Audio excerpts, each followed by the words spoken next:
येतो आणि विशेषतः मला हिवाळ्यात यायला खूप आवडतं सोलापूरला.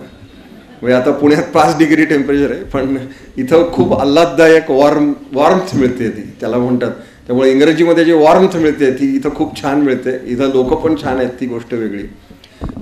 इथंच मी जवळ मंठाळकर चाळीत राहायचो आणि राजीव प्रधान आणि उमा बसलेले आहेत, त्यांचा मी शेजारी होतो. आणि मी लहानपणी तुमच्या प्रेरणा बंगल्याच्या काचा फोडलेल्या त्याबद्दल मी जनतेतर्फे माफी मागतो. आम्ही क्रिकेट खेळायचो तिथं आणि मधुजी आम्हाला खूप रागवायचे, पण त्यावेळेला मला तुम्हाला सॉरी म्हणता आलं नाही, पण मी आज जाहीररित्या तुम्हाला सॉरी म्हणतो. मी जे काय थोडंफार आयुष्यात यश मिळवलं याचं पूर्ण श्रेय आमच्या हरिभाईच्या शिक्षकांना जातं. आणि तो काळ वेगळा होता. त्या काळात TV नव्हता, इंटरनेट नव्हतं, सिनेमे फक्त आम्ही बघायचो. जगातलं पहिलं मल्टिप्लेक्स मी इथं बघितलं, भागवत चित्रमंदिर. नंतर मी अनेक ठिकाणी सिनेमे बघितले, पण इथं जे करता आलं ते इथंच कुठं करता येत नाही. इथं काही मी युवा विद्यार्थी बघितलेले आहेत आत्ता.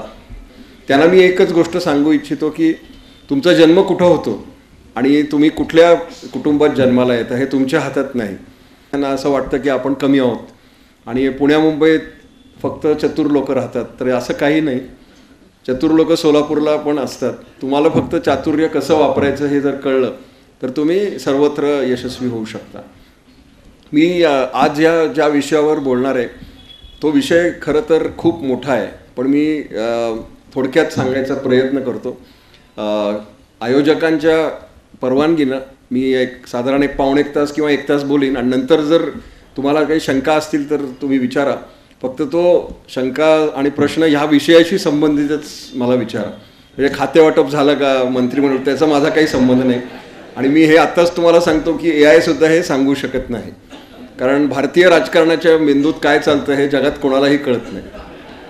त्यामुळं तो विषय तुम्ही सोडून द्या. मी जेव्हा या क्षेत्रात प्रवेश केला, साधारण आता त्याला 40 वर्ष होतील, 85 साली, तेव्हा IT हे इन्कम टॅक्स म्हणून लोक ओळखत असत. त्या काळात संगणक बाल्यावस्थेत होते. मला अजून आठवतं, मी टाटा मोटर्समध्ये सुरू केलं, म्हणजे टेल्को म्हणत तेव्हा. तो कॉम्प्युटर म्हणजे एक मोठा महाकाय राक्षस टाईप असा मोठा होता आणि डम्प टर्मिनल्स ह्यांनी ती सुरुवात झाली, प्रोग्रॅमिंग सुरू झालं आणि तो काळ होता. नंतर गोष्टी फार वेगानं बदलत गेल्या आणि एक आमच्या आयुष्यात माणूस आला, त्याचं नाव होतं गॉर्डन मूर. गॉर्डन मूर हा इंटेलचा CEO होता आणि त्यांनी एक मूर्स लॉ म्हणून 80च्या दशकात सांगितलं. ते अजूनही ते प्रचलित आहे. गॉर्डन मूर गेले पण त्यांचा मूर्स लॉ राहिला, साधारण न्यूटनसारखंच आहे ते. गॉर्डन मूर काय म्हणाले होते की संगणक आणि संगणकाची क्षमता दर 2 वर्षांनी दुप्पट होईल आणि त्याची किंमत अर्धी होईल. हे त्या माणसाने 80च्या दशकात सांगितलं होतं. आणि आता तुम्ही बघता, कारण आता जो संगणक जो 80च्या दशकात होता त्याच्यापेक्षा जास्त क्षमतेचा संगणक तुमच्या खिशात आहे. आणि पूर्वी असं म्हणत असत की विशेषतः घाशीराम कोतवाल वगैरे तुम्ही बघितलं तर त्याच्यात म्हणत असत, आणि तो पुणेकरांवर आरोप आहे की पुणेकर हे बाईल आहे असं त्याच्यात लिहिलेलं आहे. आता मी म्हणतो की जर घाशीराम कोतवाल 21व्या शतकात केलं तर त्याच्यात फक्त ॲड करायला लागेल, फक्त मोबाईल वेडे आहेत असं. तर हे जे कानामागून आलं आणि तिखट झालं हे उपकरण आलेलं आहे. पण हा एक टप्पा आहे. आणि आधी मॅडम तुम्ही म्हणालात की तंत्रज्ञानाने असं होईल तसं होईल, तर हे जगाच्या सुरुवातीपासून सुरू आहे. आणि तुम्हाला जर आठवत असेल तर मी त्यावेळेला खूप लहान होतो, पण मी खूप चित्रपट बघायचो. माझ्या आईवडिलांना सिनेमे बघायला खूप आवडायचं. म्हणजे आम्ही एक रेकॉर्ड ब्रेक केलेलं आहे. आम्ही एकाच दिवसात 3 सिनेमे बघितलेत भागवतमध्ये, continuous, one after the other. तर त्याच्यात मी एक मॅटिनीला नया दौर नावाचा पिक्चर बघितला. तुम्हाला आठवत असेल, तो BR चोप्रांचा होता. तर तो नया दौर हा ह्याच्यावरच होता. म्हणजे त्यावेळेला AI वगैरे नव्हतं, पण यंत्र हे मनुष्याच्या पुढं जाईल का हा त्या काळचा विचार होता. आणि 70च्या दशकात बघितलं मी, सोलापूरला, पुण्यात वगैरे आम्ही स्टेशनला उतरलो की टांगे असायचे.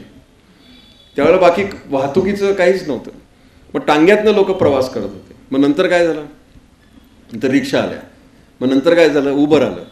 आता तुम्ही कधी हा प्रश्न स्वतःला विचारला की काय टांगेवाल्यांचं काय झालं? काय झालं त्यांचं? जे तंत्रज्ञानाने पुढे गेले, ज्यांनी रिक्षा चालवायला सुरुवात केली ते जगले, बाकीचे लोक काहीतरी वेगळे झाले. त्यामुळं असं आपण कधीही म्हणू शकत नाही की एक तंत्र आलं म्हणून असं झालं आणि तसं झालं. एक तर लक्षात ठेवा की कुठलंही तंत्रज्ञान हे कायम सूर्यासारखं असतं. सुरी ही असते ती तुम्ही 2 प्रकारे वापरू शकता. फळ कापायला वापरू शकता किंवा दुसऱ्या माणसाला इजा करायला. आता तो कसा वापर करायचा हे तुमच्या हातात आहे. तर आजच्या विषयाचं ज्याचं मी नंतर स्पष्टीकरण करीन तो विषय पण तसाच आहे. तुम्ही हे तंत्र कसं वापरणार हे वापरकर्त्याच्या हातात आहे. तर सुरुवातीला मी 80च्या दशकातलं तंत्रज्ञान सांगितलं. मग नंतर खूप वेगानं क्रांती होत गेली. मग नंतर पर्सनल कॉम्प्युटर म्हणजे वैयक्तिक संगणक आले. वैयक्तिक संगणकानंतरचा जो टप्पा होता तो मोबाईल फोन्स वगैरे हा आपण बघतो. पण त्याचं बॅकबोन किंवा त्याचं फाउंडेशन जे आहे ते एका गोष्टीवर आहे आणि त्याचं नाव आहे इंटरनेट. जर इंटरनेट नसतं तर हे जे आपण बोलतो जग जोडायची किमया झालीच नसती. इंटरनेटनं काय केलं तर भूगोल इतिहास जमा केला. मी जेव्हा हरिभाईमध्ये शिकलो तेव्हा इतिहास आणि भूगोल हे 2 वेगळे विषय होते. आता भूगोल इतिहास जमा झाला. भौगोलिक सीमा या जवळजवळ नष्ट झालेल्या आहेत. इव्हन त्या व्यवसायात पण झालेल्या आहेत. तुम्ही इथं बसून घर बसल्या काहीही करू शकता. तुम्ही ऑनलाईन विक्री करू शकता. हे सगळं करू शकता. ही किमया केली इंटरनेटने. इंटरनेट आणि मोबाईल फोन ह्या गोष्टीनंतर पुढं काय हा तुमच्या मनात कदाचित विचार असेल. पुढं काय घडणार तर खूप वेगवेगळ्या गोष्टी घडणार आहेत. वेगवेगळ्या प्रकारचे फोन येणार आहेत. वेगवेगळ्या प्रकारचे लॅपटॉप्स येणार आहेत. पण माझा असा अंदाज आहे कारण मी काही ज्योतिषी नाही पण पुढच्या 8-10 वर्षात मोबाईल फोन आणि कॉम्प्युटरसुद्धा नष्ट होईल. मग काय होईल असं तुमच्या मनात असेल तर ते तंत्रज्ञान तुमच्या शरीरात प्रवेश करेल. ह्या विषयावर पण मी पुस्तक लिहिलं आहे. चिप्स इन बॉडी, शरीरात संगणक. आत्ता ज्या तुमच्या शरीरात चिप्स आहेत त्या पोटॅटो चिप्स आहेत. त्याची जागा सिलिकॉन चिप्स घेईल सर्जिकली इम्प्लांट करून. त्यामुळे डॉक्टरांना एक वेगळा व्यवसाय करायला लागेल. जसं आता आपण मोबाईलमध्ये सिम कार्ड घालतो काढतो तसं जुनी चिप सर्जरी करून टाकली, नवीन काढली, नवीन अपग्रेड करायचं. म्हणजे असं तुम्हाला फोन येईल चिपवाल्याचा की शेजारच्या हॉस्पिटलला जा आणि अपग्रेड करा. याचा अर्थ काय तुमच्या शरीरातली चिप अपग्रेड करायची. तर हे चिप आणि हे चिप्स इन बॉडी तंत्रज्ञानसुद्धा खूप जुनं आहे. मी Rajiv GAC team member leader होतो. 2008 साली मी अमेरिकेला गेलो होतो. त्या काळी मी बघितलं होतं कारण अमेरिका एक विलक्षण देश आहे. तिथल्या काही गोष्टी मला आयुष्यात कधीही कळलेल्या नाही आहेत. एक तर ते पेपरवर मतदान का करतात हे मला अजूनही कळलेलं नाही. म्हणजे एकाकडे जगाला तंत्रज्ञान शिकवतात आणि स्वतः पेपर बॅलेट करतात. नंतर एक अजून मला कळलेले नाही की जिथं दररोज एक माणूस बंदूक घेऊन कोणाला तरी मारतो, शाळेत जाऊन करतात, तरी तो देश बंदुकी बॅन करत नाही. तुम्हाला हे माहिती आहे का जिथे जे लोक अमेरिकेला जातात तिथं आपल्याकडे कसं इथं पानपट्टीवर पान मिळतं तसं अमेरिकेत तुम्हाला बंदुकी मिळू शकतात. इतकं सहज आहे. त्याला काही आधार कार्ड लागत नाही, काही नाही. कोणी पैसे दिले की लगेच बंदूक मिळू शकते. आणि त्याच देशात अजून एक गोष्ट मला त्यावेळेला कळली की वयाचं 16 वर्ष झाली की घरातली मुलं बाहेर काढायची. ज्याला आम्ही पुण्यात एक टर्म आहे TTMM, तुझं तू माझं मी. मग तुझं शिक्षण तू बघ, तुझं सगळं तू बघ, कधी जमलंच तर मग मला येऊन भेट. असे हे फादर्स डे आणि मदर्स डे जन्माला आले. ज्या देशात आई वडिलांना फक्त वर्षातनं एकदाच भेटायचं असतं त्यासाठी फादर्स डे मदर्स डे असतं. भारतीय संस्कृतीमध्ये रोजच असतो फादर्स डे मदर्स, कारण तुम्ही रोजच भेटता त्यांना. त्याच संस्कृतीमध्ये अजून एक होतं की मुलं बाळं बाहेर पडतात आणि त्यांची जागा पेट डॉग्स घेतात, म्हणजे मांजरं आणि कुत्री. एकेका घरामध्ये मी बघितलेलं आहे की 4 मांजरं आणि 8-8 कुत्री. एका तर अमेरिकन माणसाने मला कुत्र्याचं व्हिजिटिंग कार्ड पण दिलं. अमेरिकेत इतके लोक आहेत. मला आधी वाटलं होतं फक्त मस्क नावाचा वेडा आहे, पण तिथं अनेक वेडे आहेत. अमेरिकेत अशी लोक आहेत की जे आपल्या इस्टेटीच मृत्यूपत्रात कुत्र्याच्या नावाने करतात. आता त्यांना हा विचार नाही का की हा कुत्रा काय करणार आहे. मग सरकार पण त्याच्यावर स्मार्ट झाले. त्यांनी असं केलं की हे सगळं ते कुत्रं मेल्यानंतर सरकार ते घेईल इस्टेट आणि मग थोडीफार त्याची देखभाल करेल. पण आजच्या विषयाशी त्याचा संबंध असा आहे की मी 2008 साली असं तंत्र बघितलं होतं की एक असं वृद्ध कुटुंब होतं. एकाचं वय 88, दुसऱ्याचं 86 आणि त्यांच्या घरी कुत्री होती. मग मी त्यांना विचारलं की तुम्ही याच्या मागं पळू शकत नाही, मग तुम्हाला त्यांना जर बोलवायचं असेल ओरडू पण शकत नाही. मग त्यांनी मला एक छोटंसं इन्स्ट्रुमेंट दाखवलं होतं जे मोटोरोलाने 2008 मध्ये डेव्हलप केलं होतं. त्यात प्रत्येक कुत्र्याच्या शरीरात एक चिप टाकली होती आणि त्यांनी स्वयंपाकघराच्या शेजारी एक असं कंट्रोल स्टेशन टाईप केलं होतं. 4 कुत्री होती, त्याला 4 बटणं होती. कुत्रा नंबर 1 बटन दाबलं की त्याच्या शरीरात शॉक बसेल. आणि त्याला हे ट्रेन केलं होतं की शॉक बसलं की इकडे येऊन बसायचं तुम्ही. आता हे मी सगळं सांगितलं, मग एक असंच व्याख्यान झालं, कारण मी अशी खूप व्याख्यानं देतो. आणि मग एक बाई आल्या आणि म्हणाल्या की मी तुम्हाला एक वैयक्तिक प्रश्न विचारू का. मी म्हटलं हो, माझ्या व्याख्यानाशी संबंधित बोला. मग त्यांनी मला वैयक्तिक प्रश्न असा विचारला की ही चिप मी माझ्या नवऱ्याच्या शरीरात बसवू शकते. मी म्हटलं अहो, तो त्याचा ह्युमन राईट इश्यू आहे आणि तो त्याला शॉक बसला तरी तो येईल त्याची काही खात्री नाही. त्या कुत्र्याचं बरं असतं, त्याला ट्रेन केलं की तो बरोबर असतो. पण माणूस हा अतिशय चतुर माणूस असतो, जीव आहे, तो काही करू शकतो. तर चिप्स इन बॉडी तंत्रज्ञान हे नक्की प्रचलित होणार आहे आणि वाढणार पण आहे. आता शक्य झालं, जी तरुण पिढी आहे त्यांनी लॅपटॉप, PC प्रोजेक्शन सिस्टीम अशा गोष्टींचे फोटो काढून ठेवावे. त्यांना कदाचित त्यांच्या नातवंडांना सांगायला लागेल की आमच्या लहानपणी लॅपटॉप होते, मोबाईल फोन होते, शाळा होती, बँका होत्या, व्याख्यानमाला असत, आम्ही असं व्याख्यानाला जातो, लोक एकत्र भेटत असत. या सगळ्या गोष्टी 30-40 वर्षांनी बदलणार आहेत. हे ऑलरेडी कमी झालं, तुम्ही ऑनलाईन तंत्रज्ञान वापरलं. आता त्याच्यात अजून एक तंत्र वाढत चाललेलं आहे, त्याचं कदाचित नाव तुम्ही ऐकलं असेल. पण जे लोक व्हॉट्सॲप वापरतात त्यांना मेटा हा शब्द तुम्ही ऐकला असेल, कारण मेटा ही पेरेंट कंपनी आहे व्हॉट्सॲपची. त्यांनी एक तंत्र सुरू केलं आहे, त्याचं नाव आहे मेटाव्हर्स. आणि हे एक अतिशय प्रभावी तंत्रज्ञान आहे. AR/VR गॉगल वापरून तुम्ही अवतार डाउनलोड करू शकता आणि तो अवतार म्हणजे तुम्ही. आणि हे तंत्रज्ञान लॉकडाऊनच्या आधी अमेरिकेत वृद्ध लोकांच्या मनोरंजनासाठी म्हणून आलं. म्हणजे आता मी व्हीलचेअरवर बसलोय, माझं वय 85-90 आहे, मी काही करू शकत नाही, पण मला तर गोल्फ खेळायचं, टेनिस खेळायचं, तर मी काय करू. मग काही नाही, मग तुम्ही ते गॉगल घालायचे, ते मेटाव्हर्स उघडायचं, मग तुमचा अवतार सिलेक्ट करायचा, त्याला कपडे घालायचे आणि मग टेनिसच्या प्रोग्रामला जायचं आणि विम्बल्डन वाटलं किंवा फ्लशिंग मेडोजची कॉपी तयार करायची आणि मग तुमचा अवताराचा कंट्रोल तुमच्या हातात असतो. मग तुम्ही हात हलवला की तो हात हलवतो. हे थोडंसं गेमिंगसारखं आहे. तुम्ही जे लोक थोडंफार गेम खेळलात आणि मग तासनतास तुम्ही टेनिस खेळा, गोल्फ खेळा आणि तो अवतार खेळेल. मग अवताराला घाम येतो, मग त्याला कपडे घालायचे. तुम्ही ज्या गोष्टी स्वतः करू शकत नव्हता त्या सर्व गोष्टी करण्यासाठी हे अवतार तंत्रज्ञान आलं. याची अजून तुम्हाला माहिती हवी असेल तर अवतार नावाचा सिनेमा पण येऊन गेला. म्हणजे तो राजेश खन्ना शबानावाला नाही, इंग्लिश अवतार. त्याच्यात त्यांनी हे लिटरली असंच दाखवलं होतं जेम्स कॅमेरॉननी. तर हे तंत्रज्ञान पण प्रचलित आलेलं आहे. पुण्यात असे स्टुडिओज आहेत की जे हे मेटाव्हर्स वापरतात. किया नावाची जी कंपनी आहे त्यांनी कोरोना काळात व्हेंडर सिलेक्ट करण्यासाठी मेटाव्हर्स वापरलं. ज्या इंजिनिअरिंग कंपन्यांना त्यांच्याशी व्यवसाय करायचा होता त्यांनी डिजिटल सिम्युलेशन केलं आणि एकही माणूस प्रवास करून आला नाही कोरियामधून. त्यांनी ते सगळं दाखवलं त्यांना की असं आमचं तंत्रज्ञान आहे, अशी आमची फॅक्टरी आहे. त्यांना प्रश्न विचारले गेले, त्यांना विचारलं की हे उचला, हे कसं आहे, काय आहे, आणि असं वापरून त्यांनी पूर्ण व्हेंडर्स तयार केले. तर हे व्हर्च्युअल आणि इंटरनेट तंत्रज्ञानाचं मोठं यश आहे. आता आपण याचं उहापोह का करतोय तर डिजिटल तंत्र हे लोकप्रिय होत चाललेलं आहे. डिजिटल डेटा किंवा माहिती ही अतिशय वेगानं वाढते आणि त्याचमुळं 2009 साली मुकेश अंबानींनी रिलायन्स इंडस्ट्रीजच्या AGMमध्ये सांगितलं होतं की डेटा इज टुमॉरोज ऑईल आणि म्हणून जिओची स्थापना केली. आणि त्यांचं असं म्हणणं आहे की Jio will be more valuable than Reliance industries one day. आणि कदाचित ते होईल. तर जिओच्या पण उपकंपन्या झालेल्या आहेत. हा डेटा तयार होतो, ही माहिती तयार होते, ही टेराबाईट्समध्ये आहे, ही डिजिटल माहिती आहे. आता काय पुढचं, याचं ॲनालिसिस करायचं. आता हे ॲनालिसिस करणारे हजारो लाखोंच्या संख्येनं लोक आहेत.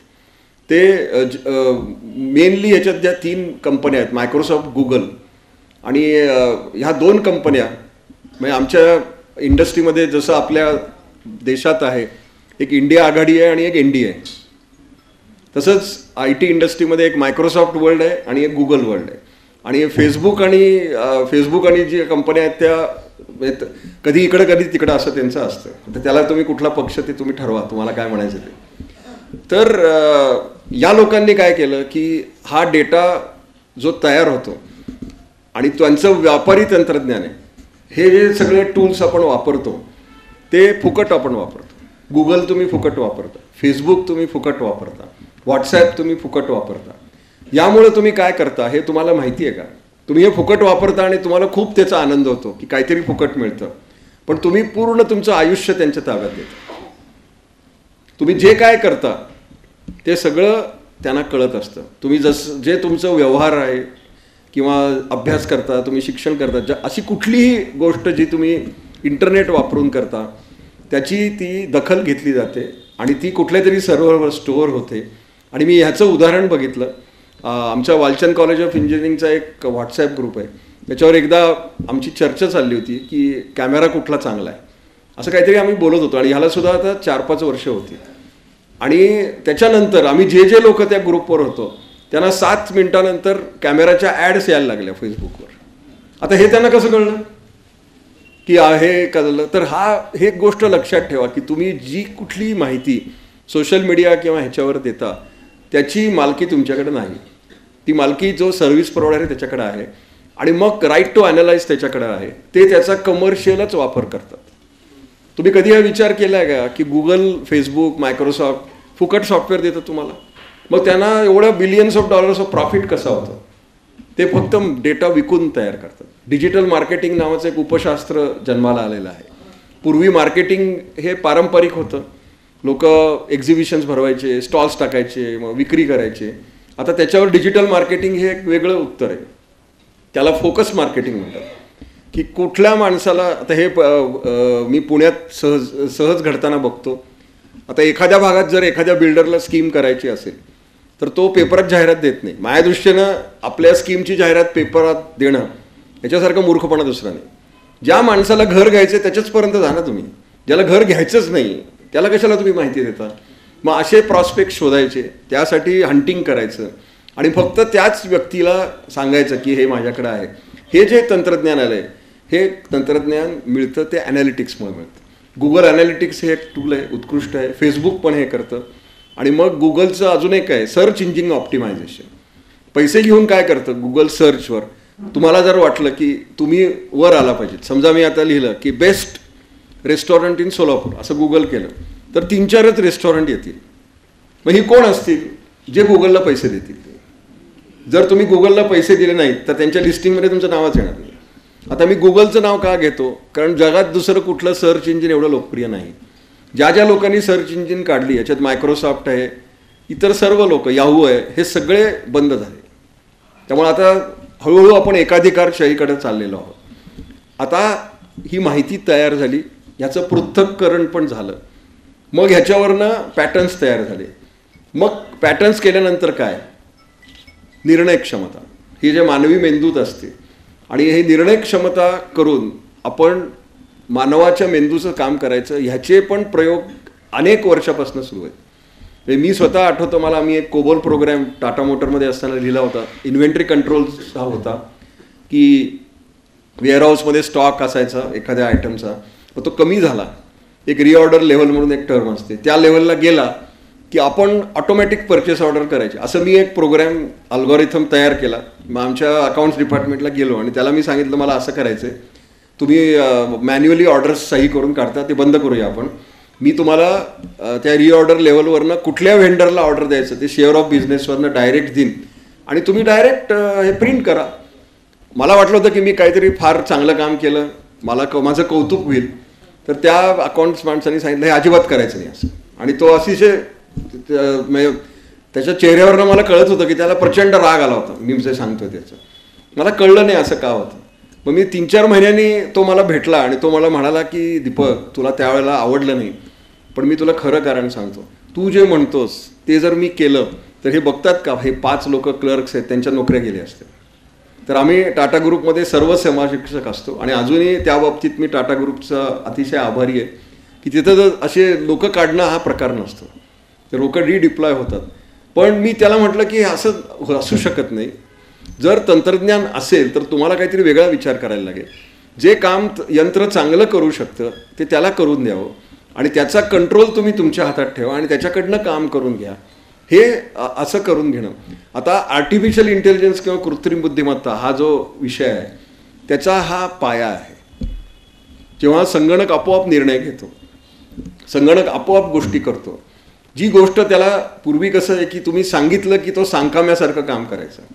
मग आपण काय करायचं की इंडस्ट्रियल रोबोटिक्स किंवा यंत्रमानव, आर्टिफिशियल इंटेलिजन्स, त्याचा पाया ॲनालिटिक्स, आता हे सगळं तुम्ही जोडा आणि मग आता असं करा की निर्णय क्षमता जर त्याला दिली तर तो आपोआप गोष्टी करायला लागेल. जी गोष्ट त्याला सांगितली नाही पण तो ते साधारण बघेल. ह्याचं पण मी उदाहरण जपानमध्ये बघितलं होतं. मी एकदा टोकियोमध्ये गेलो होतो. तिथं एक ओल्ड एज होम होतं, कारण जपानमध्ये वयोवृद्ध लोक खूप आहेत. तर तिथं मी बघितलं आणि हे खूप जुनं तंत्रज्ञान आहे. त्यांनी फ्रीजमध्ये गोष्टी ठेवल्या होत्या आणि 2 वृद्ध लोक तिथं राहत होते. तिथं अंडी होती आणि लोफ वगैरे अशा होत्या आणि त्यांनी असे स्लॉट्स केले होते, तिथं सेन्सर्स टाकले होते आणि तिथं साधं त्यांनी लॉजिक लावलं होतं की अंड्याचा स्टॉक संपला की त्या नियरेस्ट ग्रोसरला आपोआप मेसेज द्यायचा आणि तो तुम्हाला न विचारता अंडी येऊन डिलिव्हर करायचा. कुणीही त्याला ऑर्डर दिली नाही, पण त्याला कळलं की फ्रीजमध्ये अंडी संपली, ब्रेड संपला, 0 स्टॉक झाला की रिप्लेस करायचा. हा प्रोग्रॅम होता. आता तुम्ही म्हणाल की हे आपोआप झालं. आपोआप झालं का? हो किंवा नाही? कुणीतरी म्हणेल की अरे तू माणसानी काही केलं नाही, कुणीही न सांगता ब्रेड आला, अंडी आली आणि डिलिव्हर झाली, पैसे पण वळते झाले. आता ह्याचं उत्तर असं आहे की हा प्रोग्रॅम कुणीतरी लिहिला होता म्हणून ते झालं. त्यामुळे जेव्हा आपण म्हणतो की संगणक माणसाची जागा घेईल, आपोआप गोष्टी करेल, तर त्याच्यात माझं उत्तर आहे आणि त्याच्यात आपण नंतर मशीन लर्निंग, डीप लर्निंगवर बोलू. कोणीतरी ते प्रोग्रॅम करून टाकलेलं असतं. असं आपोआप वगैरे काही नसतं. आणि जर तुम्हाला त्याचं प्रात्यक्षिक हवं असेल तर एक तुम्ही करा. तुमचा मोबाईल फोन आणि संगणक इंटरनेटकडनं काढा आणि ठेवून द्या 15 दिवस. काय होतं बघा, आपोआप काहीही घडणार नाही. इनफॅक्ट मी लोकांना सांगतो की तुम्हाला आता सायबर सुरक्षा आजचा विषय नाही आहे, पण तुम्हाला जर सुरक्षित सायबर व्यवहार करायचे असतील तर एकच गोष्ट करा, इंटरनेट काढून टाका. काही होणार नाही, तुमची वेबसाईट हॅक होणार नाही, तुमचं काही होणार नाही. त्यामुळं हे लक्षात ठेवा की असं आपोआप काहीही घडणार नाही, कुणीतरी त्याचा प्रोग्रॅम लिहित असतो. मग आता आपण या तंत्रज्ञानाची अभिव्यक्ती बघू. ठीक आहे, आता माझ्याकडे माहिती आहे, मी पृथक्करण केलं, ॲनालिटिक्स केलं आणि ह्याचे अनेक डोमेन्स आहेत. हेल्थकेअर डोमेन आहे, इंडस्ट्रियल आहे, एंटरटेनमेंट आहे, तुम्ही जे म्हणाल ते, फायनान्स, बँकिंग आहे. या सर्व डोमेन्समध्ये मी डेटा घेतला, मग त्याची पॅटर्न्स तयार केली, मग त्याचं पृथक्करण केलं. तर पुढं काय, मी लोकांपर्यंत कसं जाऊ? मग त्याला पूर्वी उत्तर होतं सोशल मीडिया. आता त्याच्यावर उत्तर आहे जे AI मधलं अतिशय प्रभावी तंत्रज्ञान आहे, त्याचं नाव आहे जनरेटिव्ह AI. जनरेट याचा अर्थ काय? निर्मिती, म्हणजे काहीतरी आपण तयार करणं. या जनरेटिव्ह AIचं सगळ्यात लोकप्रिय अभिव्यक्ती जी आहे ती ChatGPT-4. इनफॅक्ट हे जनरेटिव्ह AI प्रकरण कुणाला माहिती पण नव्हतं, पण 1.5 वर्षापूर्वी ओपन AIने ChatGPT-4 लॉन्च केलं आणि त्याला मायक्रोसॉफ्टचा छुपा आणि आता उघड पाठिंबा आहे. आणि गुगलने त्याला स्पर्धा म्हणून जेमिनी नावाचं चॅट बॉट तयार केलं आणि आता जेमिनी आणि ChatGPT-4 मध्ये स्पर्धा आहे. तेवढ्यात मायक्रोसॉफ्टने एक स्वतःचं बिंग नावाचं एक AI टूल काढलं होतं. आता बिंग आणि ChatGPT-4 एकत्र आहे आणि जेमिनी वर्ल्ड हे एकत्र आहे. आता हे जनरेटिव्ह काय करतं तर ही उपलब्ध माहिती पृथक्करण करून ती माहिती विविध मार्गाने तुमच्याकडे पोचवतं. कधी ते टेक्स्ट, म्हणजे चॅटबॉट तुम्ही टेक्स्ट करा, जसं व्हॉट्सॲपसारखं असतं. तुम्ही आता हे चॅटबॉट आजकाल सगळ्या वेबसाईट्सवर असतात. तुम्ही मेक माय ट्रिपवर जा, विमान तिकीट काढायला, तिथे एक चॅटबॉट असतो. आता हे काय करतात, तुम्ही प्रश्न विचारा, त्याची उत्तरं देतात. तुम्ही बोलायचा प्रयत्न केला, ते पण त्यांच्याकडे मॉडेल अवेलेबल आहे. त्याच्यामध्ये एकच गोष्ट आहे की तुमचा ॲक्सेंट आणि त्याला कळला पाहिजे. तर ते नाही कळलं तर ते त्याला कळत नाही, मग तो परत विचारत राहतो की आय डिडंट अंडरस्टँड. पण हे जर तुम्हाला ॲक्सेंट न्यूट्रल इंग्रजी बोलता आलं तर तुम्ही ऑडिओ जनरेट करू शकता. आणि मग मी अनेक विकसित देशातील घरात बघितलेलं आहे, त्यांच्याकडे असे चॅटबॉट्स असतात.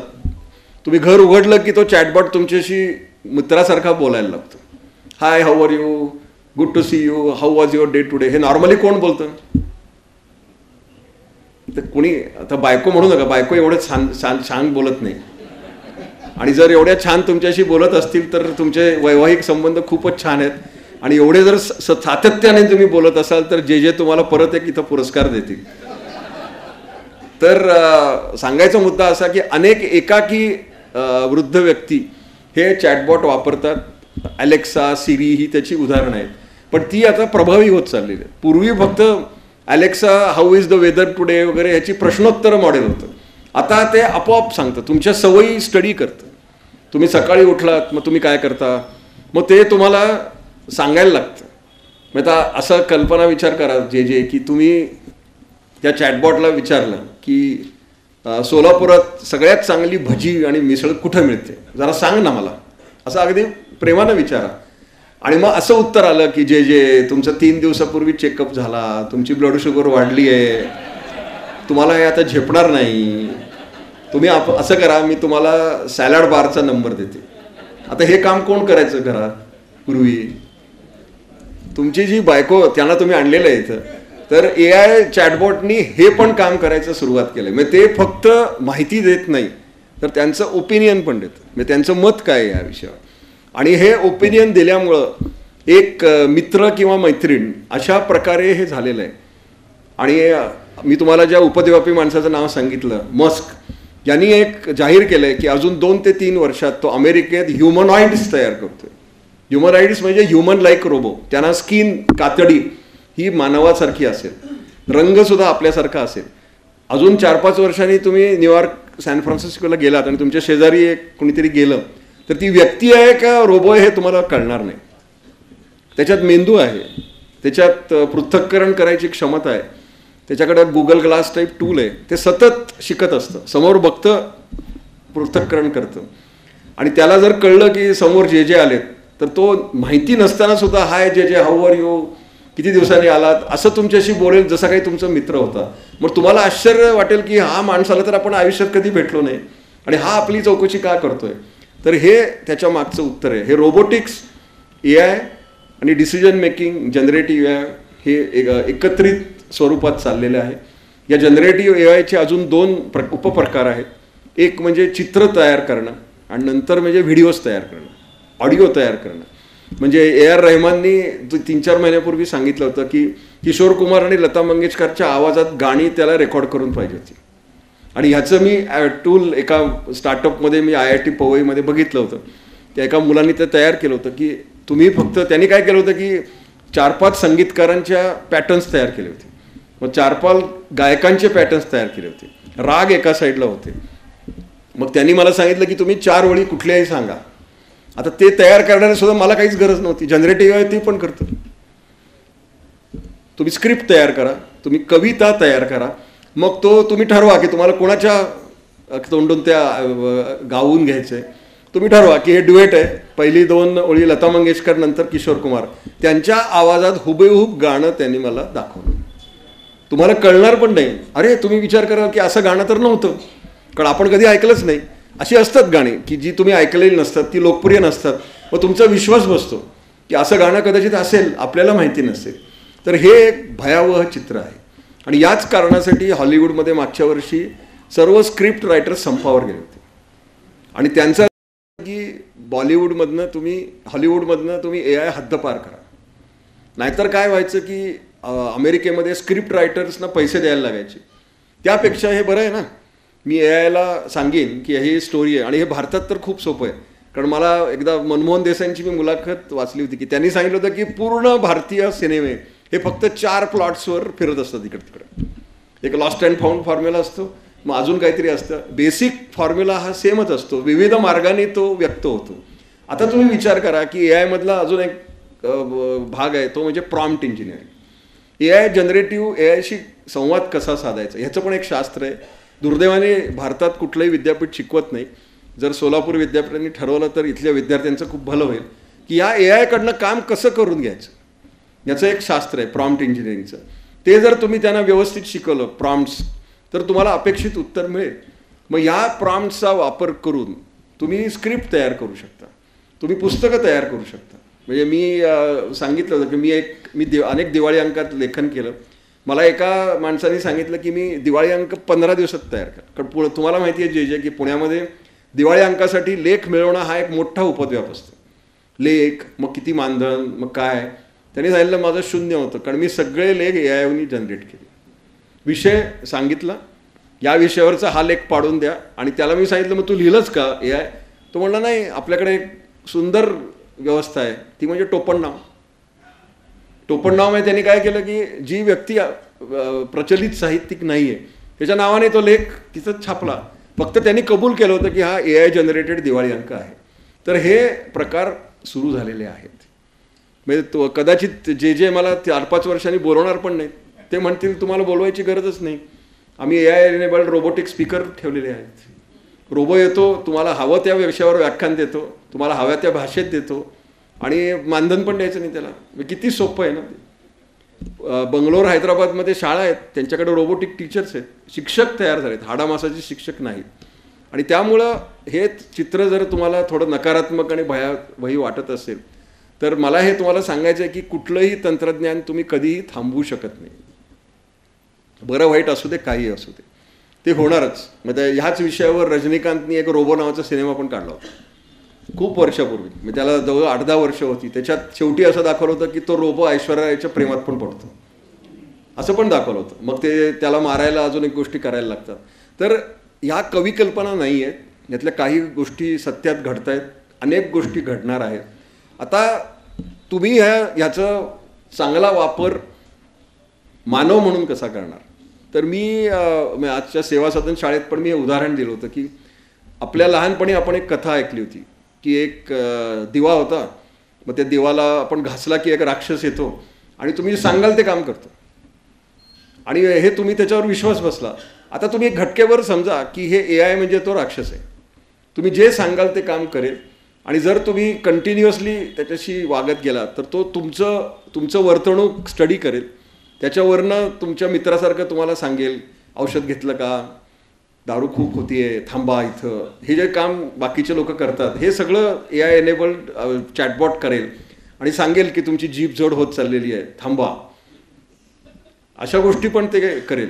आणि हे झाल्यानंतर मग पुढं काय. पण ह्याच्यात एकच चांगली गोष्ट आहे की ह्या सगळ्याचा वापर करून तुम्हाला एक सहचारी मिळेल किंवा सहचारिणी मिळेल. म्हणजे सांगायचा मुद्दा असा की ट्रम्प मागच्या वेळेला जेव्हा प्रेसिडेंट होते तेव्हा त्यांना एका नागरिकांनी व्हाईट हाऊसला मेल पाठवली, तुम्ही गुगलवर करा. त्याने अमेरिकन काँग्रेसची परवानगी मागितली होती because he wanted to marry a robot. यंत्रमानवाशी मला लग्न करायचं आहे, कारण त्यांनी एक यंत्र युवती आणली होती आणि तिच्याशी तो इतका भावनिकरित्या इन्व्हॉल्व्ह झाला होता की त्याला तिच्याशीच लग्न करायचं होतं.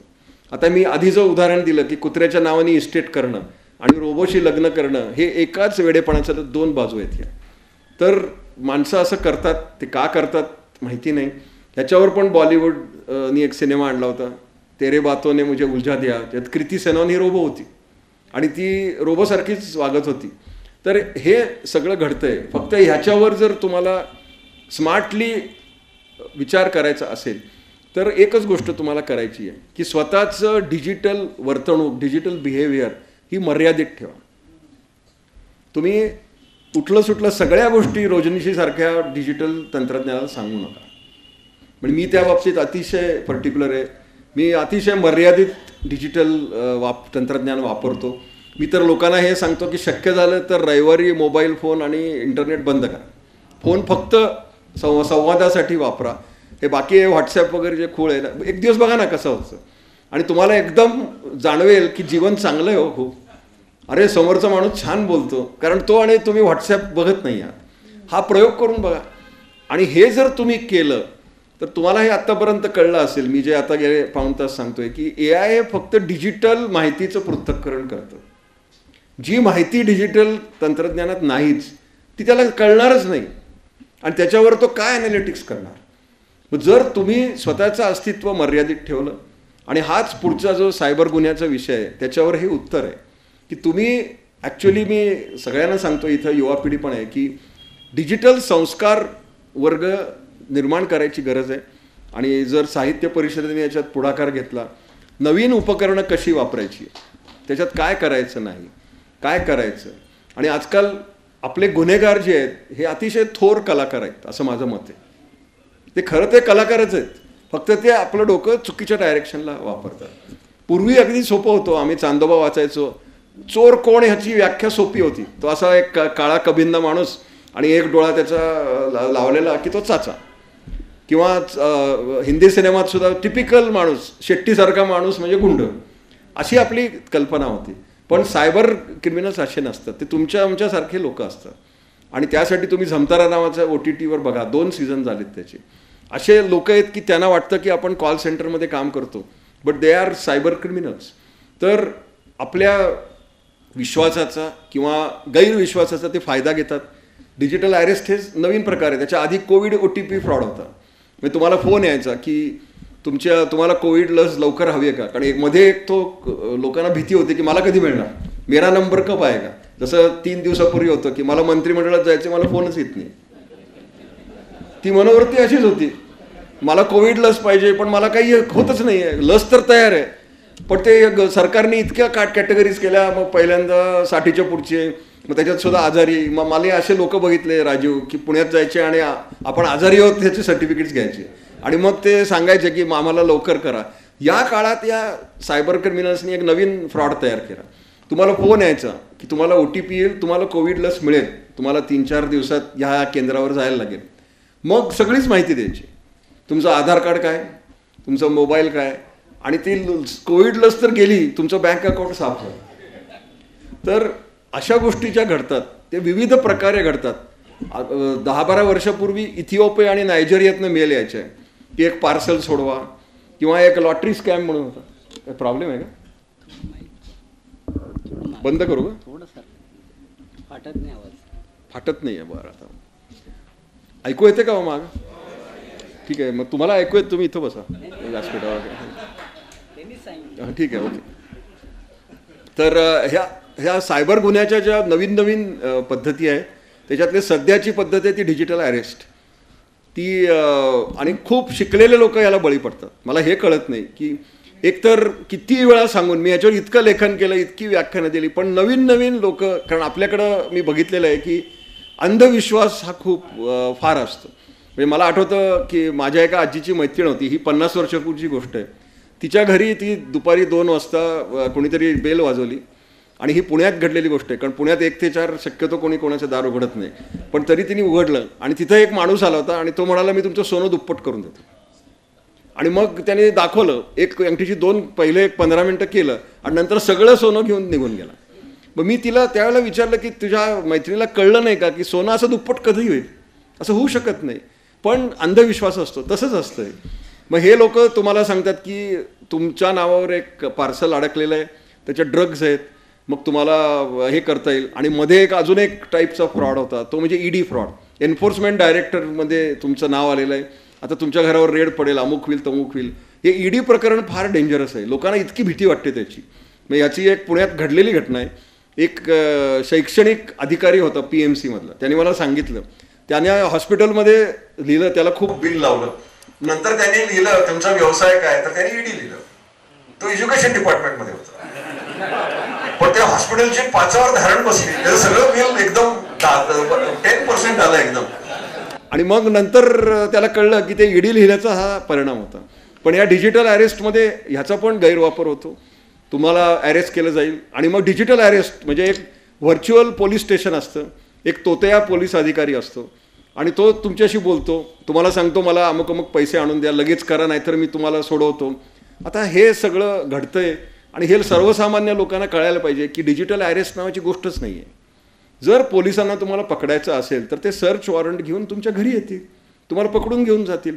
असं व्हर्च्युअल काही नसतं, पण लोक ह्याला पडतात. आता हे आत्तापर्यंतचे गुन्हे आहेत, पण कलाकार हे इतके वेगवेगळ्या प्रकारे कला व्यक्त करतात की ते अजून वेगळ्या प्रकारचे गुन्हे घडतील.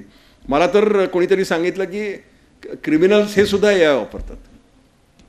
हा, हे तुम्हाला माहिती आहे का की, आणि हे अमेरिकेत घडलं होतं. एका घरी दरोडा पडला घरात, आणि मग नंतर इन्व्हेस्टिगेशन झाल्यावर त्या पोलिसांनी विचारलं की तुम्हाला या घरात कुणी नाही आहे हे कळलं कसं, तर त्यांनी सांगितलं आम्ही फेसबुकवरनं शोधलं. कारण या मंडळींनी आम्ही इकडं तिकडं पिकनिकला चाललो आहे, सगळी फॅमिली चाललो आहे, हे सगळं अतिशय आनंदाने लिहिलं. पण त्याचा अर्थ काय झाला, तर मला हे कळत नाही की तुम्ही काय करता, हे सगळं सांगायची कुणाला गरज काय. आणि जर तुम्हाला सांगायचं आहे तर माणसांना सांगा ना, सोशल मीडियावर टाकायची काय गरज आहे. आणि ही जोपर्यंत मर्यादित करायची, ह्यालाच संस्काराची गरज आहे. आणि हे जर तुम्ही मर्यादित राहायचं ठरवलं तर कुठलाही माईका लाल AI तुम्हाला काही करू शकणार नाही, कारण त्याला जी माहिती पाहिजे ती तुमच्याकडे तुम्ही दिलेलीच नाही आहे. अजून मी बघितलं की सगळी आर्थिक माहिती लोक सोशल मीडियावर टाकतात, Aadhaar card, PAN card, bank account number, RTGS करायचं सगळं, हे काय आहे? आणि त्याच्यानंतर तुम्हाला माहिती आहे, ही माहिती एका क्रिमिनलला मिळाली की त्याला फक्त एकच पाहिजे, OTP. मग तुमच्या मोबाईल नंबरवर जातो, तो त्याला यानं कारणाने मिळाला की संपलं ना. मग हे करण्यासाठी ह्याच्यात सुद्धा लोकांनी मार्ग काढले. जेव्हा ऑनलाईन शिक्षण सुरू होतं तेव्हा हे पुण्यात घडलेली घटना आहे की एक EdTech नावाचं एक तंत्रज्ञान आहे, एज्युकेशन टेक्नॉलॉजी. मग एका शाळेनी एका IT कंपनीला कॉन्ट्रॅक्ट दिलं आणि सगळ्या विद्यार्थ्यांची सगळी माहिती त्यांना मिळाली. म्हणजे विद्यार्थी, पालक, आधार कार्ड जे तुम्ही म्हणाल ते सगळी त्या कंपनीला मिळाली. मग त्या कंपनीतला एक एम्प्लॉई ती नोकरी सोडून गेला आणि मग त्याला एका सायबर क्रिमिनल गँगने पकडलं, त्याच्याकडनं सगळा हा डेटा विकत घेतला. आणि मग त्यांनी काय केलं की असे लोक शोधले की जे सिंगल पेरेंट्स आहेत, म्हणजे घरात एकच पालक आणि जो काम करायला बाहेर जातो. म्हणजे थोडक्यात काय की हा विद्यार्थी किंवा विद्यार्थिनी एकटी आहे, एकटा किंवा एकटी. मग अशी एक मुलगी त्यांना मिळाली की ती घरात 6 तास एकटीच असायची आणि ती इंटरनेटवर असायची. कारण तिच्यावर संस्कार न झाल्यामुळं तिला वाटायला लागलं की इंटरनेट हेच जग आहे, कारण दुसरे खेळच नाहीत. असं पण मी बघितलं होतं. हे 10 वर्षापूर्वी मी एका माझ्या मित्राच्या घरी गेलो, त्याचा पुतण्या घरी होता. मी त्याला जनरल विचारलं, तू काय खेळतोस? तो म्हटला क्रिकेट. म्हटलं कुठल्या ग्राउंडवर खेळतोस? तो म्हटला काका मोबाईलवर खेळतो. त्यामुळं ही जी पिढी आहे की त्यांना असं वाटतं की सगळं जगात घडतं ते मोबाईलवरच घडतं. मग त्या मुलीशी एका माणसाने मैत्री केली आणि तिच्या घरात संवाद नव्हता, तो तिचा व्हर्च्युअल पेरेंट झाला. म्हणजे सुरुवातीला अतिशय गोडगोड बोलून तिचा विश्वास प्राप्त केला. मग तिला असं वाटायला लागलं की हे आपले पालक कोणीच नाहीत आणि हीच व्यक्ती आपली विश्वासार्थ आहे. मग तिच्याकडनं एवढी माहिती घेतली की आता तुझ्या आईच्या फोनवर एक OTP आला आहे, तो फोन घे. आई काहीतरी सिरियल बघत होती का स्वयंपाक करत होती, तिचा फोन होता, त्या फोनवरनं OTP घेतला. हे सगळं करून ते बँक अकाउंट साफ केलं, तिचं डिजिटल अस्तित्व पुसून टाकलं. त्यामुळे ह्या मुलीला सांगता आलं नाही की आपण कोणाशी बोलतोय. आणि हे सगळं चाललं होतं दुसऱ्या देशातनं. कारण हा एक या गुन्हेगारीचा एक प्रकार आहे की हे गुन्हेगार भारतात नसतात, अशा देशात असतात की त्यांचा भारताच्या देशाबरोबर TT नाही आहे, त्यामुळे तुम्ही त्यांना पकडू शकत नाही. आमच्या पुण्यात 4 वर्षापूर्वी कॉस्मॉस बँकेवर फ्रॉड पडला, 18.5 कोटी गेले. तो गुन्हेगार अजूनही बाहेर आहे, कारण त्याला पकडूच शकत नाही आपण. छोटे छोटे खालचे लोक सापडलेले आहेत. तर ही व्याप्ती खूप मोठी आहे आणि याच्यावर फक्त समाज प्रबोधन आणि लोकांच्याकडनं चांगल्या वर्तणुकीची अपेक्षा एवढंच त्याच्यावर उत्तर आहे. आर्टिफिशियल इंटेलिजन्स हे नक्की महत्त्वाचं शास्त्र आहे. त्याला तुम्ही मित्र माना, शत्रू मानायचा प्रयत्न करू नका. असं लोक म्हणतात की आपोआप गोष्टी घडतील. आता ठीक आहे, गुगलनी आपोआप चालणारी गाडी काढली. ड्रायव्हरलेस कार गेले 2.5 वर्ष अमेरिकेत आहे, त्याला आत माणूस बसलेला नसतो, मग तो आपोआप चालवतो का गाडी? त्याला कसं कळतं की तुम्हाला कुठं जायचं आहे? तुम्ही ऑर्डर केलेली असते, तो फक्त ड्रायव्हरचं काम करतो. असं नाही करत की तुम्ही गाडीत बसला, मला सोलापूरहून पुण्याला जायचं आणि तो हैदराबादला घेऊन जातो, तो तुम्हाला पुण्यालाच घेऊन जातो. त्यामुळे एक लक्षात ठेवा की यंत्र आहे ते, त्या यंत्राला कोणीतरी प्रोग्रॅम केलेलं असतं. आता ते कोण प्रोग्रॅम करतं आणि कसं करतं ह्याच्यावर सगळे.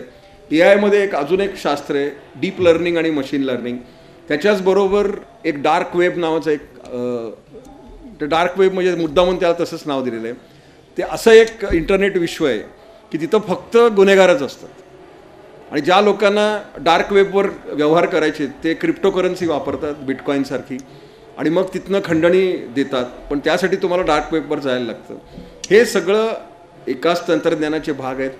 आणि हे एक लक्षात ठेवा, आपला समाज कधीही गुन्हेगारीपासून मुक्त नव्हता. तुम्ही अगदी TV सिरियलपासून बघितलं, अगदी रामायणात सुद्धा रावण होताच ना. मग त्यावेळेला तुम्ही असं का विचार केला की रावणाच्या मनात असं का आलं की आपण सीतेचं हरण करावं? तर ही भावनिक मनोवृत्ती आहे. आता आपल्याला काय करायचं आहे? आपल्याला फक्त स्वतःला सुरक्षित ठेवायचं आहे. तुम्ही सगळे इथं आलेला आहात, तुम्ही घर उघडं ठेवून आलेला आहात का? लॉक लावलं ना. मग तेवढं जर तुमच्याकडे तारतम्य असेल तर मग स्मार्ट टेक्नॉलॉजी वापरायचं पण तारतम्य बाळगा. साध्या साध्या गोष्टी असतात, फोन लॉक करणं, पासवर्ड सतत बदलणं, असे पासवर्ड ठेवणं की जे लोकांना डिबग करता येणार नाहीत. म्हणजे तुम्ही त्याच्यावर मी एक सोल्युशन सांगतो की तुमच्या आजीचं माहेरचं नाव आठवा. हे कुठल्याही सायबर क्रिमिनलला, कुठल्याही याला कळणार नाही, कारण एकतर तुमची आजी इंटरनेटच वापरत नव्हती, त्यामुळं तिच्याकडे आधार कार्ड पण नव्हतं. आता तुम्ही अशा काहीतरी गोष्टी करा. कारण मी सकाळी सांगितलं होतं की माझे वडील इथं होते, ते व्यवस्थित सरकारी अधिकारी होते, टेबल टेनिस असोसिएशनचे पदाधिकारी होते, म्हणजे ती व्यक्ती अस्तित्वात होती. आता तुम्ही त्यांच्याकडनं बॅडमिंटन पण शिकला, पण त्याने कधीही इंटरनेट वापरलं. ते मोबाईल फोन पण फक्त फोन करण्यासाठी काही वर्ष वापरलं, त्याच्यानंतर ते गेले. आत्ता जर एआयला मी मधनं विचारतो की हु इज वासुदेव शिपारकर, ही रिप्लायज की सच पर्सन नेव्हर एक्झिस्टेड. त्यांच्या दृष्टीने ही व्यक्तीच अस्तित्वात नाही. सांगायचा मुद्दा असा की जर तुम्ही डिजिटल माहिती काढून टाकली तर एआय तुमचं काही वाईट करू शकत नाही. आणि सगळीच माहिती जर तुम्ही डिजिटल द्यायचं ठरवलं आणि मग ते एआय पृथक्करण करून तुम्हाला त्यांनी त्रास दिला तर ह्याला जबाबदार कोण आहे? तुम्हीच जबाबदार आहात. तुम्ही जर मर्यादित माहिती दिली तर त्याला मर्यादित उत्तर मिळेल. पण ह्याची सकारात्मक गोष्टी पण खूप चांगल्या आहेत. विशेषतः जर आपण डिजिटल हेल्थचा विचार केला, त्या विषयावर पण मी एक पुस्तक लिहिलं होतं. आपला देश अतिशय खंडप्राय देश आहे. आपल्याकडं अनेक ठिकाणी वैद्यकीय सेवा पोचत नाहीत, तज्ज्ञ वैद्यकीय लोक नाही आहेत. अशा लोकांना फर्स्ट लेवल ओपिनियन देणं, थोडंफार करणं, यासाठी ह्युमन असिस्टेड आर्टिफिशियल इंटेलिजन्स मदत करू शकतं. म्हणजे राजीव, तुम्ही इथं बसून अनेक देशातील पॅथॉलॉजी लॅब चालवू शकाल, त्यांना सल्ला देऊ शकाल. असं जर तुम्ही बघितलं तर ठीक आहे. कारण IBMने एक वॅटसन नावाचं टूल 7 वर्षापूर्वी आणलं आणि असं म्हणतात की तिकडचे लॉयर्स आणि फिजिशियन्स यांचा धंदा गेला. कारण आजकाल अजून एक ट्रेंड आहे. आणि पुण्यात मी एका हॉस्पिटलच्या बाहेर पाटी बघितली की गुगल आणि AIचं ओपिनियन मला सांगू नका. कारण पुण्यात असं व्हायला लागलं की मला असं होतंय, मी ते गुगलवर बघितलं, बहुतेक हे असं झालं असावं आणि मी ही औषधं घेऊ का, असं त्या डॉक्टरला तो विचारतो. मग तू आलाच कशाला त्या डॉक्टरकडं? मग उगाच झालं का? मग त्याची फी तरी कशाला भरतो? त्यामुळं तो फक्त चेक करायला आला की डॉक्टर बरोबर सांगतोय का. हे असं नका करू तुम्ही. कारण फिजिशियन किंवा फॅमिली डॉक्टर याला तुमची फॅमिली हिस्ट्री माहिती आहे, ही यायला माहिती आहे का? कारण तुमची आधीची पिढी डिजिटल नाही, त्यामुळे त्याच्याकडे काही डेटाच नाही आहे. आणि भारतात सुदैवाने असं आहे की आपला कोविड नंतरचा डेटा सगळा, म्हणजे असं समजूया आपण की गेल्या 4 वर्षाचा आरोग्य माहिती कुठल्या तरी सर्व्हरवर आहे आणि ती कुठला तरी माणूस पळवू शकेल. पण 10 वर्षापूर्वी तुम्हाला काय झालं, तुमच्या वडिलांना काय ॲलर्जीज होत्या, ही माहिती त्याच्याकडे नाही. त्यामुळं आपला फॅमिली डॉक्टर जो आहे तो अतिशय सर्वश्रेष्ठ आहे, कारण त्याच्याकडे खूप चांगली माहिती आहे. आणि अशी माहिती आहे की जी कुठल्याही संगणकावर नाही. त्यामुळे तुम्ही त्याच्यावर कृपया विश्वास ठेवा आणि असे अंधभक्त संगणकाचे होऊ नका. AIचे तर अजिबात नका हो. पण ह्याचा सकारात्मक वापर करू शकता. जर आपण शिक्षक असाल तर तुमचं ज्ञान अद्ययावत करण्यासाठी वापरू शकता. एखादी गोष्ट जर तुम्हाला समजली नसेल तर तुम्ही ओपिनियन घ्या. तुम्हाला काही गोष्टी कंडेन्स स्वरूपात मिळतील. म्हणजे पूर्वी कसं व्हायचं की तुम्हाला माहिती हवी असेल तर ग्रंथालयात जा, मग 7 जर्नल्स वाचा, मग त्याच्यावरनं स्वतःचं इंटरप्रिटेशन करा. याला वेळखाऊ प्रकार आहे. हे तुम्हाला कमी करायचं असेल तर डिजिटल लायब्ररीचं प्रेडिक्शन करून तुम्ही जनरेटिव्ह AIनं तुम्हाला एक कंडेन्स माहिती मिळेल. पण त्याच्यावर अंधविश्वास ठेवू नका, तुम्ही ती व्हेरीफाय करा. आणि ह्या सगळ्यात अतिशय चांगली गोष्ट म्हणजे हे सगळं प्रकरण फुकट आहे. जेमिनी इज फ्री टूल, तुम्हाला काही फार खर्च करायचं नाही. तुम्ही आज जमलं तर प्ले स्टोअरवर आजच्या आज जाऊन जेमिनी डाउनलोड करा. आणि मी जेमिनी रेकमेंड एकाच कारणासाठी करतो की ChatGPT 4कडं गुगल 3 महिने जुना डेटा देतं. त्यामुळं ते इंटरप्रिटेशन वेगळं आहे. आणि मी गेले 1.5 वर्ष वापरतो. जो प्रश्न मी 1.5 वर्षापूर्वी विचारला त्याचं आजचं उत्तर वेगळं असतं, सेम उत्तर देत नाही तो. पण असं पण आहे की त्याच्यात एक नम्रता असते. त्याला जर माहिती नसेल तर तो नम्रपणे मान्य करतो की I have not matured enough to do this. उदाहरणार्थ मी तुम्हाला सांगतो की तो इंडियन पॉलिटिक्सवर काहीही व्यक्त करत नाही. सरळ म्हणतो की मला याच्यात पडायचं नाही आहे. त्याची विविध प्रकारची भाषा असते, कारण त्याला हे माहिती आहे की भारतीय राजकारणाचा मेंदू हा AIच्या पुढच्या लेवलचा आहे. कुणाच्या मनात काय चाललंय ते कुणालाही कळत नाही. मी आता नावं घेत नाही, पण एका मोठ्या राजकारणाच्या बायकोला पण कळत नाही यांच्या मनात काय चाललंय. आणि त्यांनी असं कबूल केलं होतं की ह्यांच्याबद्दल तुम्ही मला विचारू नका, ते कुठल्या क्षणी काय करतील हे कुणालाच माहिती नसतं. त्यामुळं या काही गोष्टी त्याच्यापासून दूर आहेत. अनेक लोक मला विचारतात की मी पुण्यात राहतो, आपल्यापैकी काही लोक पुण्याला येत जात असतील. आमच्या पुण्यात एक नळ स्टॉप म्हणून जागा आहे आणि नळ स्टॉपला 2 रेस्टॉरंट आहेत, एक निसर्ग म्हणून आहे आणि एक समुद्र म्हणून आहे. आता त्याच्यात काय आहे की त्या निसर्गामध्ये मासे मिळतात आणि समुद्रामध्ये इडली डोसा मिळतं. ओके, तर मी हा प्रश्न जेमिनीला अनेक वर्ष विचारतोय की उलटं पाहिजे ना. निसर्गात तुम्हाला काय मिळालं पाहिजे? शाकाहारी अन्न. आणि समुद्रात काय मिळालं पाहिजे? मासे. मग उलटं का? याच्यावर दरवेळेला जेमिनी म्हणतं मी अजून एवढे मॅच्युअर नाही झाले की तुम्हाला ह्याचं उत्तर देऊ शकेल. त्यामुळं अनेक असे अनुत्तरित प्रश्न आहेत की ज्याच्यावर AI काही करू शकणार नाही. विवेकानं तुम्ही स्वार व्हा, तंत्र समजून घ्या, ते आपल्याला मदत करायला आलेले अशी भूमिका करा. आणि जर ते तुम्हाला वाटलं की तुम्हाला त्रास देत आहे तर त्यात यंत्र त्रास देत नाही, त्याच्या मागं असलेला कुणीतरी मानवच आहे जो तुमच्या वाईटावर आहे, तो हे तंत्रज्ञान वापरून तुम्हाला त्रास देऊ इच्छितो. तर हे जर सगळं तुम्ही व्यवस्थित केलं आणि वापरलं तर नक्कीच आपलं जीवन सुखकारी होईल. आणि नयावदरमध्ये हाच संदेश होता खूप वर्षापूर्वी की यंत्र हे काही मानवाला रिप्लेस करायला आलेलं नाही आहे, तुम्हाला ते मदत करायला आलेली आहे. तुम्ही स्वतःची उत्पादकता वाढवण्यासाठी यंत्राचा वापर करा. जे काम 4 माणसं 1 तासात करतील ते जर यंत्र 5 मिनिटात करत असेल तर असा दृष्टिकोन बाळगू नका की बेकारी वाढेल. ठीक आहे, काही लोक बेकार होतील, पण तंत्रज्ञानाचं असंच आहे. एक तंत्रज्ञान येतं, अनेक लोक बेकार होतात, पण तोच तंत्रज्ञान नवीन जॉब्स पण तयार करतात. AIचं तसंच आहे. AIने रुटीन क्लेरिकल जॉब सगळे जाणार आहेत, काही ह्याच्यात म्हणजे वावगं नाही आहे. आणि हे रुटीन जॉब्स म्हणजे आता मी कुठल्या तरी ऑफिसला जातो, मी टाईप करतो आणि 8 तासांनी येतो, तुमचा जॉब खतरे में आहे, काही तुमची गरज नाही आहे. मग कुठले जॉब तयार झाले? प्रॉम्प्ट इंजिनिअरिंगचे. त्याच्याकडनं काम कसं करून घ्यायचं हे जॉब्स आहेत, तुम्ही शिका. तर या सर्व तंत्रज्ञान ज्यांचं वय 30पेक्षा कमी आहे असे जर इथं प्रेक्षागृहात लोक असतील तर त्यांना माझी एकच कळकळीची विनंती आहे की upskilling is name of the game.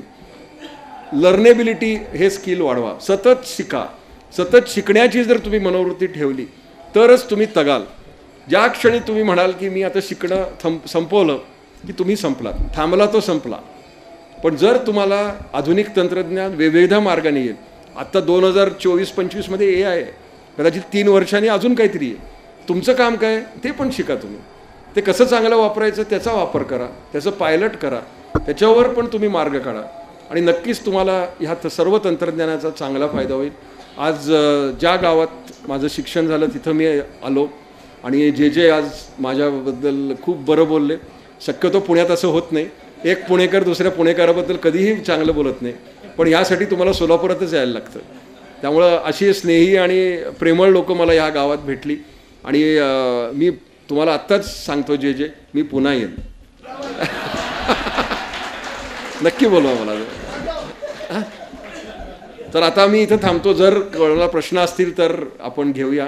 ते पुस्तक माझा इथं एक माणूस आलेला आहे, तो मिळेल. प्रशांत कुठे आहेस तू? जरा बाहेर उभा राहा, त्याला दाखवा. तो माणूस आहे, त्याच्याकडे पुस्तकं आहेत, 200 रुपये किंमत आहे. त्याला एक टेबल द्या, इथं बाहेर तुम्हाला मिळेल.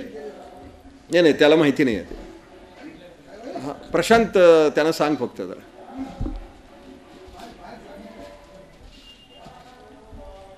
धन्यवाद. हां या ना तुम्ही, मला ऐकू या फक्त, किंवा तुम्ही ज्यांना प्रश्न विचारा ते पुढे या, कारण मी आता 60 वर्षाचा होतोय त्यामुळे माझं श्रवण थोडं कमी झालं. नाही ठीक आहे, ते तुमच्या माझ्या हातात नाही, ते परमेश्वराच्या हातात आहे. बोला, मला अजून ऐकू येत नाही. हां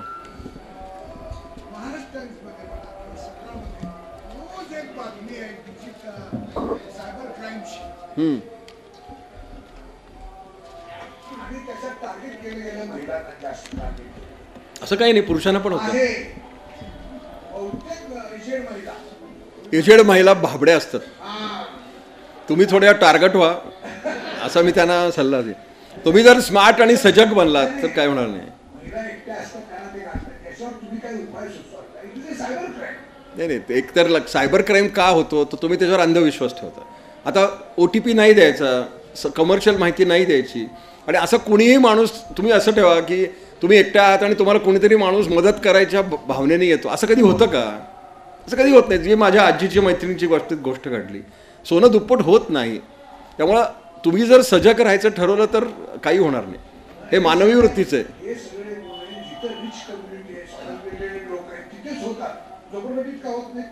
तिथं लोक जास्त स्मार्ट आहेत, हे त्याचं उत्तर आहे.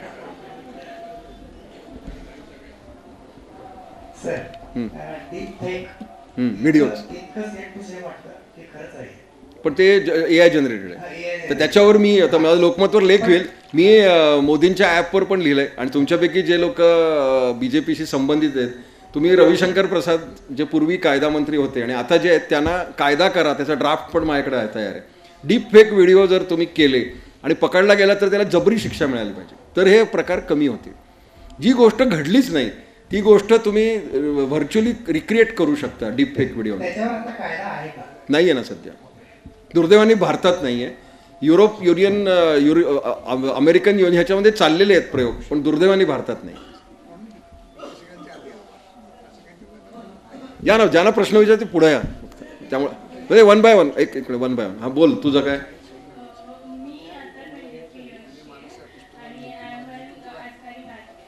ॲस्पायर आर्किटेक्ट झालं का BR तुझं? ओके.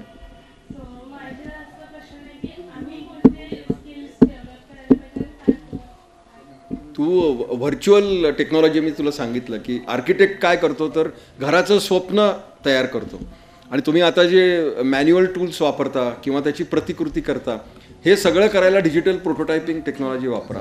मी जे मगाशी मेटावर्सचं उदाहरण दिलं, आणि ते तुमच्या फक्त प्रॉब्लेम काय आहे की तुमच्या आर्किटेक्चरल काउन्सिल हे शतकातनं 21व्या शतकात यायलाच तयार नाही. त्यामुळे तू स्वतःवर शिक. माझं काय म्हणणं आहे ना, भारतीय शिक्षण पद्धती जाऊ देत, तू स्वतः आहे, तुझ्याकडे वेळ आहे ना, तू हे सगळं शिक ना. तुला ऑनलाईन शिकता येईल, अनेक विद्यापीठ आहेत ते हे शिकवतील. तर तुला हे डिजिटल सिम्युलेशन जर शिकता आलं तर you will be the most successful architect. हो, तू यशस्वी हो. मागे कोणीतरी प्रश्न होता, हां ऐकू यायला पाहिजे फक्त मला. भाषांचं भवितव्य चांगलं आहे, वर्तमानांचं भविष्य चांगलं आहे. फक्त या तंत्रज्ञानाचा वापर करून मराठी माणसाला जपानी समजायला लागेल, कोरियन माणसाला स्पॅनिश समजायला लागेल. हा सकारात्मक गोष्ट आहे असं समजा तुम्ही. कारण त्याला जॉब्स नाही आहेत, मग ती जॉब्स तयार करा. त्यांना तुम्ही जपानी भाषा शिकवा, जपानमध्ये खूप जॉब्स आहेत. आणि त्यांना प्रॉम्प्ट इंजिनिअरिंग शिकवा, कारण IT कंपन्यांना इंटरनेट साईट्स अपलोड करायला टेक्निकल रायटर्स पाहिजे. माझा प्रॉब्लेम काय आहे की पारंपरिक विद्यापीठं, तुम्ही BA टेक्निकल रायटिंग असा कोर्स सुरू करा आणि त्या मुलांना जॉब मिळायला लागले की तुमच्याकडे लाईन लागेल. शेवटी हे लक्षात ठेवा की purpose of higher education is job. तुम्ही जर नोकऱ्या निर्माण केल्या तर लोक येतील, पण तुम्ही जर नोकरी न देणारं शिक्षण दिलं तर मग लोक येणार नाहीत. हे त्याच्यावर सरळ उत्तर.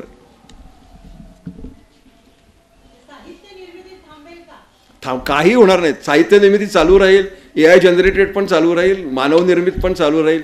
ज्याच्यात चांगल्या भावना आहेत, आणि मी तुम्हाला आधीच सांगितलं की AI फक्त डिजिटल माहितीचं पृथक्करण करून करतील.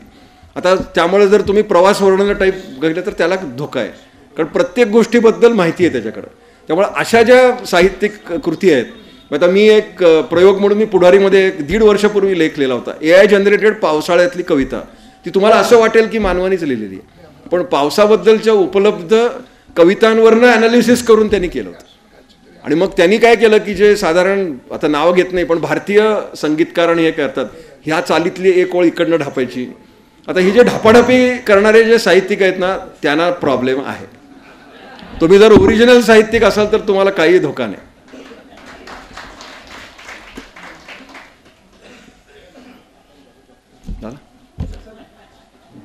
हां बोला ना. म्हणजे अगोदरच्या काळात जगाची विभागणी किंवा सध्याच्या काळात सुद्धा तेल असणारे आणि तेल नसणारे, म्हणजे एनर्जी असणारे आणि एनर्जी नसणारे अशी आहे. मग पुढे जाऊन AIचं तंत्रज्ञान असणारे आणि AIचं तंत्रज्ञान नसणारे अशी होऊ शकते. AI नाही त्याला मी, कारण AI हे आत्ताचं आहे, 3 वर्षांनी अजून काहीतरी येईल. आधुनिक तंत्रज्ञान वापरणारे आणि न वापरणारे असं आपण म्हणूया. ज्या देशांकडे डाटा जाईल ते सगळं मार्केट. मग आता अमेरिकेकडे सगळंच आहे ना, मग आहेच ना, त्याच्यावरती मोठा प्रॉब्लेम आहे. मग याच्यावर उत्तर मी सांगितलं, कृपया आपला डेटा देऊ नका, कुणालाच देऊ नका, गुगलला पण देऊ नका, सोशल मीडियावर पण टाकू नका. तुम्ही जर सजग आणि स्मार्ट युजर झालात आणि मर्यादित माहिती दिली तर तुम्हाला काहीही होणार नाही.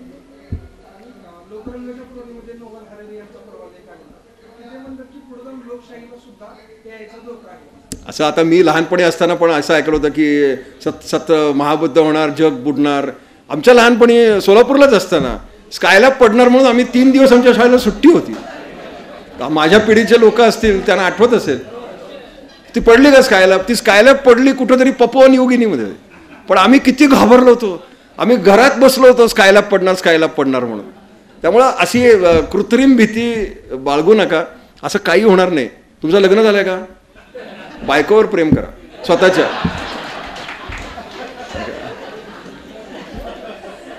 शेवटचा एक प्रश्न घेतो त्यानंतर आभार प्रदर्शनाकडे. ओके. माझा स्वतःचा एक अनुभव आहे की आपण जर म्हणताय की सर्चिंग केल्यानंतर माहिती किंवा डाटा जातो. आम्ही एक प्रयोग केला की रेकॉर्डिंग साऊंड रेकॉर्डिंगच्या माध्यमातून तो डाटा कलेक्ट करतोय का.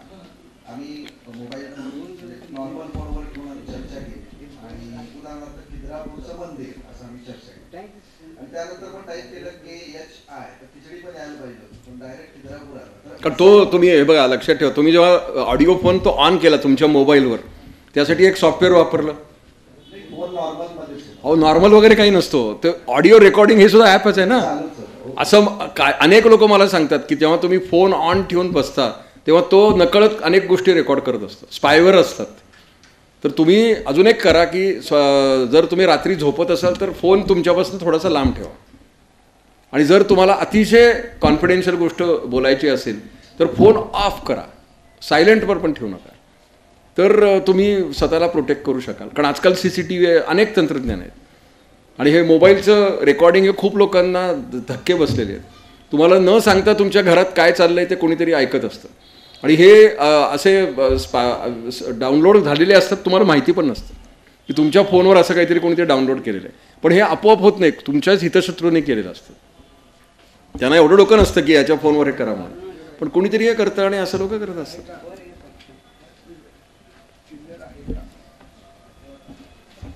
धन्यवाद सर. मी